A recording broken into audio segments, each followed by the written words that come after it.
Hey guys, मैं हूं आपके साथ सचिन मेवाड़ और हम पढ़ रहे हैं एंशिएंट हिस्ट्री यानी कि प्राचीन भारत के इतिहास के बारे में। आज हम एक नया टॉपिक शुरू करने वाले हैं, एक नया अध्याय शुरू करने वाले हैं और आज हम पढ़ने वाले हैं चोल वंश के बारे में। किसके बारे में अध्ययन करेंगे? हम चोल वंश के बारे में अध्ययन करेंगे।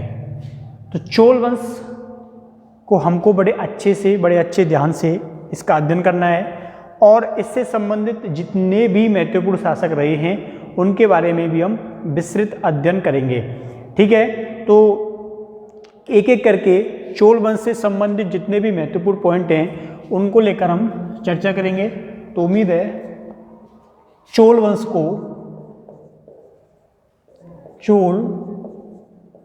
को बड़े आराम से आप लोग समझोगे। ठीक है, तो देखिए चोल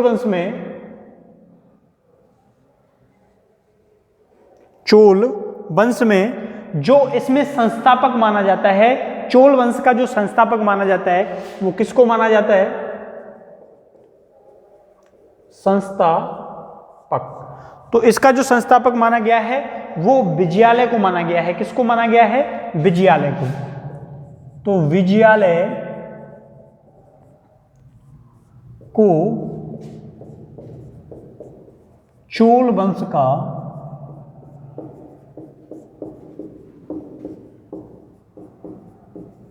संस्थापक माना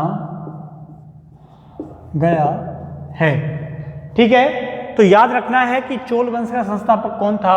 विजयालय था। अब देखिए इसका जो वास्तविक संस्थापक माना जाता है, कौन? वास्तविक संस्थापक।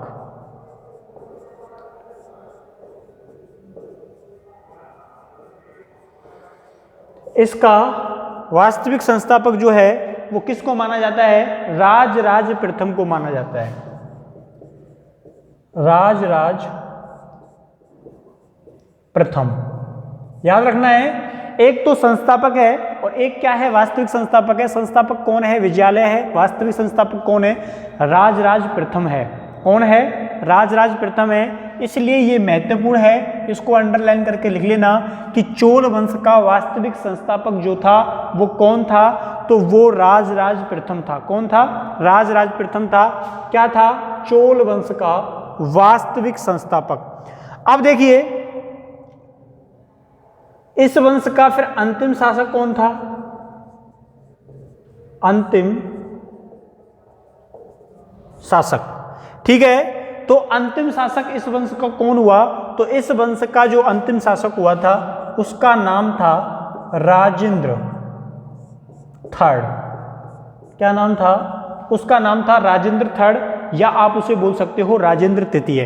ठीक है, तो ये आपको तीन के तीनों याद होने चाहिए क्योंकि नॉर्मली पूछ लिए जाते हैं, किसी के द्वारा भी पूछ लिए जाते हैं कि चोल वंश का संस्थापक तो विजयालय, अगर वास्तविक संस्थापक तो राजराज प्रथम, अंतिम शासक अगर इसका माना जाए तो वो कौन था? तो वो राजेंद्र थर्ड था। ठीक है, कौन था? राजेंद्र थर्ड इसका अंतिम शासक था। वास्तविक संस्थापक राजराज प्रथम था। संस्थापक जो था इसका कौन था? वो विजयालय। अब इससे थोड़ा आगे चलें तो इन्होंने जो राजधानी बनाई थी,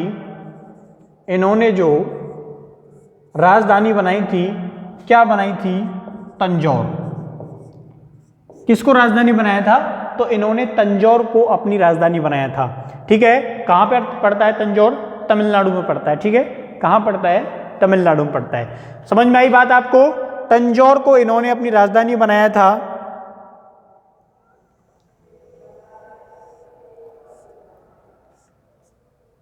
और तंजौर को चोलों का उत्कर्ष केंद्र भी माना जाता है। क्या माना जाता है? उत्कर्ष केंद्र भी माना जाता है। तंजौर को चोलों का उत्कर्ष केंद्र भी माना जाता है। बात समझ में आई आप लोगों को? तो इससे संबंधित जितने भी महत्वपूर्ण स्थल रहे हैं, राजधानी रही है, प्रमुख केंद्र ये हैं। तो ये आपको प्राथमिक रूप से इनका क्या कर लेना है, अध्ययन कर लेना है। तंजौर चोलों का क्या था, उत्कर्ष केंद्र था, राजधानी तंजौर थी, अंतिम शासक राजेंद्र थर्ड था, वास्तविक संस्थापक राजराज प्रथम था, संस्थापक विजयालय को चोल वंश का क्या माना जाता है, संस्थापक माना जाता है। बात समझ में आई। इनका जो राष्ट्रीय चिन्ह था, इनका जो सिंबल था, इनका जो राष्ट्रीय चिन्ह था वो क्या था, तो बाज। कौन था, जो बाघ था वो क्या था, इनका राष्ट्रीय चिन्ह के रूप में चोल इस्तेमाल किया करते थे। तो पूछा जा सकता है कि चोलों का राष्ट्रीय चिन्ह क्या था, तो बाघ था। बात समझ में आई आप लोगों को, बाघ इनका राष्ट्रीय चिन्ह था। इससे पहले आप लोग इस बात का ध्यान रखना कि जब ये देखो वास्तविक संस्थापक राजराज फर्स्ट को माना जाता है क्योंकि इसके समय इन्होंने क्या की थी, स्वतंत्रता हासिल कर ली थी। और जब तक इन्होंने स्वतंत्रता हासिल नहीं की थी उससे पहले किनके सामंत थे, तो ये पल्लवों के सामंत थे। ठीक है, चोल प्रारंभ में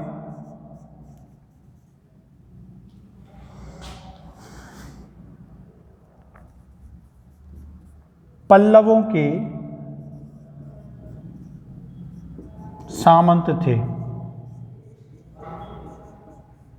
किनके सामंत थे, ये पल्लवों के सामंत थे।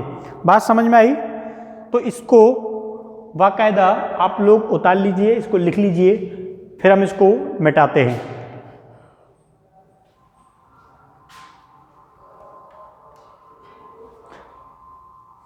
मिटा दें। देखिए संस्थापक कौन हो गया, विजयालय हो गया। वास्तविक संस्थापक राजराज फर्स्ट हो गया। किसकी बात कर रहे हैं, चोल वंश की। अंतिम शासक राजेंद्र थर्ड हो गया। राजधानी तंजौर हो गई। तंजौर को चोलों का उत्कर्ष केंद्र भी माना जाता है। राष्ट्रीय चिन्ह इनका बाघ था। और चोल शुरू में किसके सामंत थे, तो चोल शुरू में पल्लवों के सामंत थे। ठीक है, किसके सामंत थे, तो पल्लवों के सामंत थे। चलिए अब देखिए, जब ये पल्लवों के सामंत थे और इससे आगे हम इनका अध्ययन करते हैं तो चोलों के जो साक्ष्य प्राप्त होते हैं, यानी कि इनके जो स्रोत प्राप्त होते हैं जहां से चोलों के बारे में जानकारी मिलती है, तो आपको हेडिंग डालनी है चोल वंश के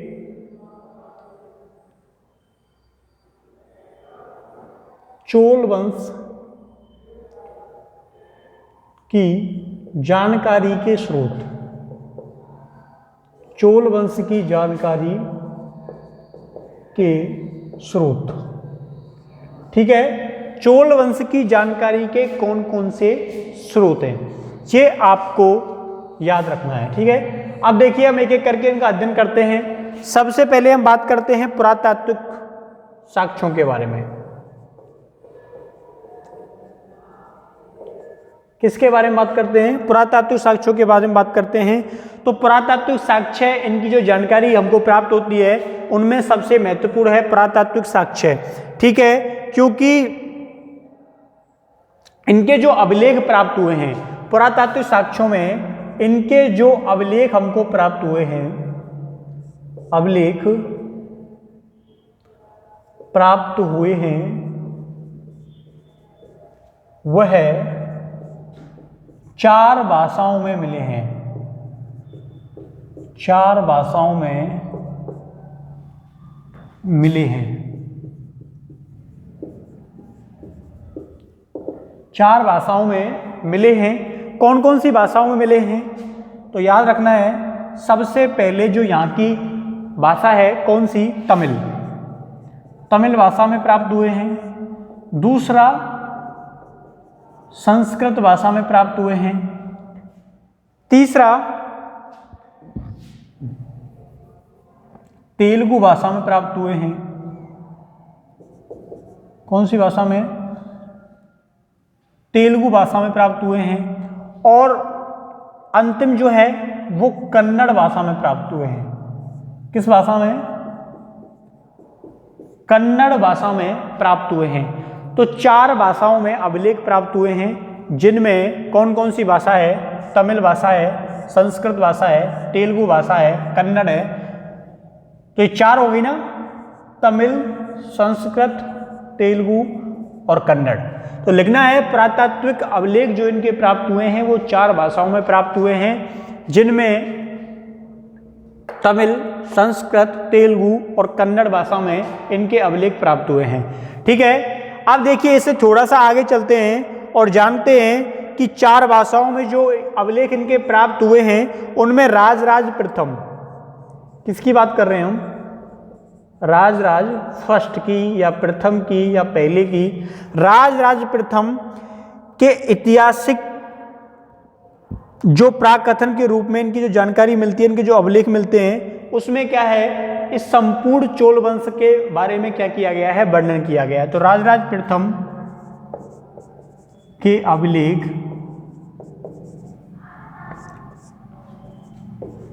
इस संबंध में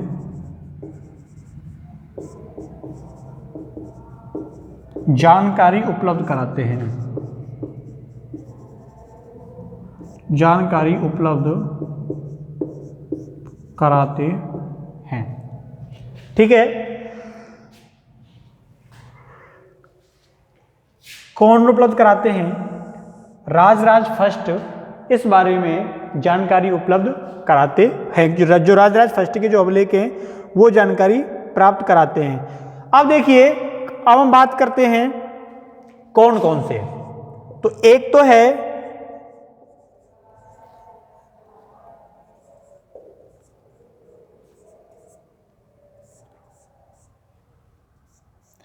तिरुबालगाडु। ठीक है, तिरुबालगाडु जो अभिलेख है ये इस संबंध में जानकारी उपलब्ध कराता है। और दूसरा जो है वो है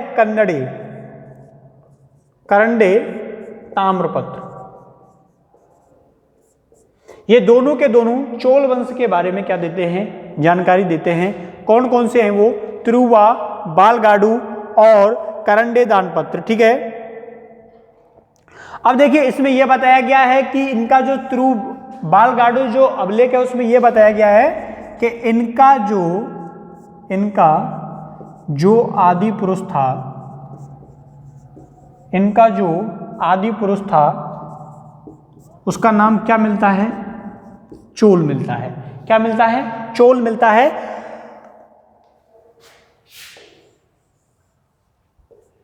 और इसी के नाम पर इस वंश का नाम क्या पड़ा? चोल पड़ा। ये जानकारी कहाँ मिलती है? इस अभिलेख में मिलती है। और इनका आदि पुरुष बताया गया है किसको? चोल को। और कन्याकुमारी का क्या किया गया है? उल्लेख इसमें किया गया है।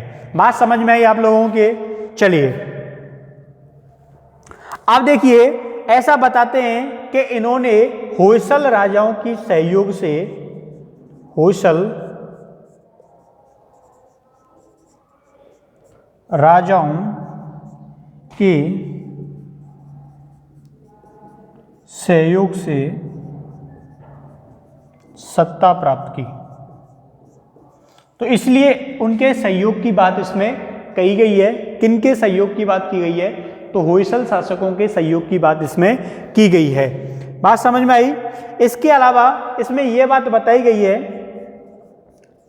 कि राजेंद्र फर्स्ट, क्या बात बताई गई है? यह बात बताई गई है कि राजेंद्र फर्स्ट के द्वारा श्रीलंका को जीता गया। ठीक है, किसको जीता गया? श्रीलंका को जीता गया।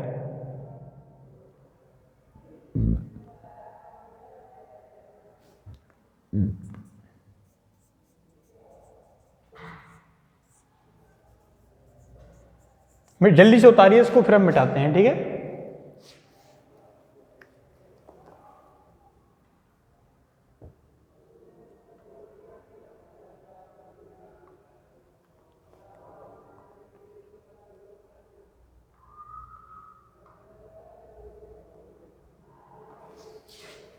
जल्दी उतारिए। ये महावंश में उल्लेख है। ठीक है, कहां पे उल्लेख है?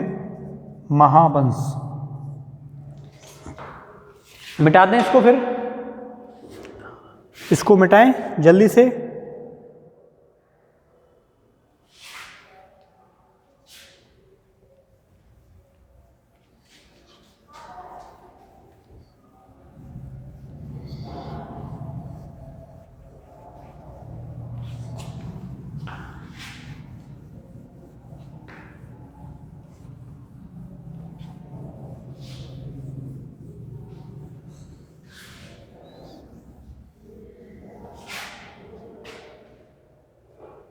चलिए, है ना।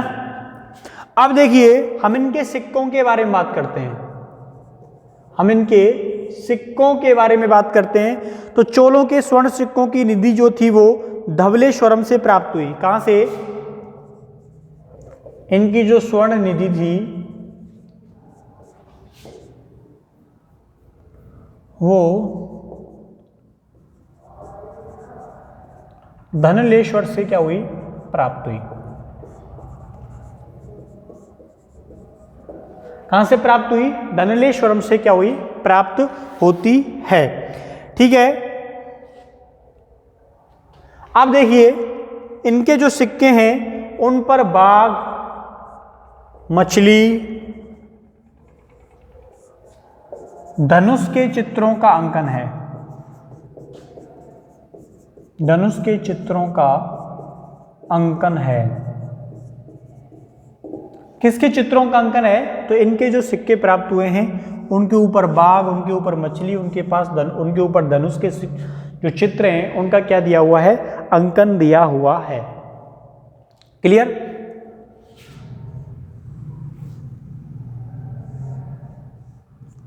देखिए इसके अलावा जो राजराज फर्स्ट है,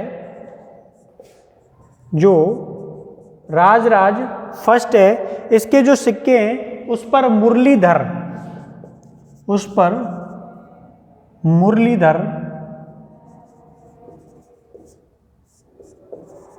के चित्र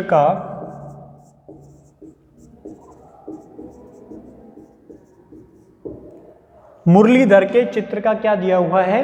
अंकन दिया हुआ है। किसके बारे में बात कर रहे हैं हम? राजराज फर्स्ट के बारे में बात कर रहे हैं। चोलों के जो सिक्के होते थे, चोलों के सिक्कों को कासू कहा जाता था।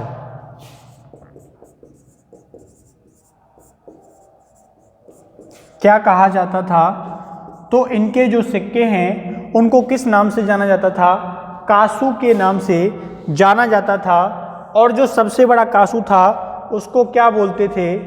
कल्याण। क्या बोलते थे? कल्याण जू कासू सबसे बड़ा था। इनकी नाम था सिक्के का। ठीक है।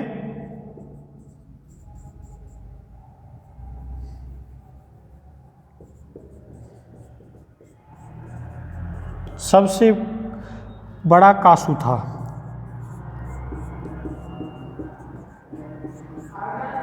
सबसे बड़ा कासू था। ठीक है। कौन सा कासू? कल्याण जी कासू जो था। इनकी कासू का मतलब क्या होता है? सिक्का होता है। आप लोगों ने यहां देख लिया ये। तो ये सबसे बड़ा कासू कौन था? कल्याण जी कासू जो था वो सबसे बड़ा कासू था। अब देखिए इसको मिटा देते हैं। ठीक है, इसको मिटा देते हैं। आप लोगों ने स्क्रीनशॉट ले लिया होगा, उतार लिया होगा।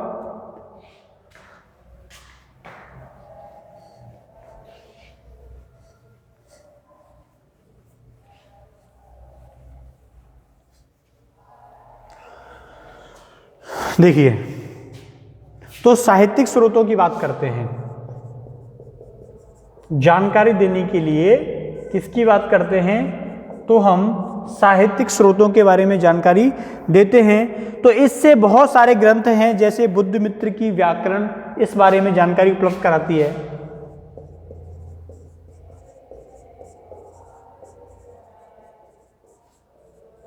बुद्धमित्र की व्याकरण ग्रंथ का नाम क्या है? इसके व्याकरण ग्रंथ का नाम है वीरसोलियम।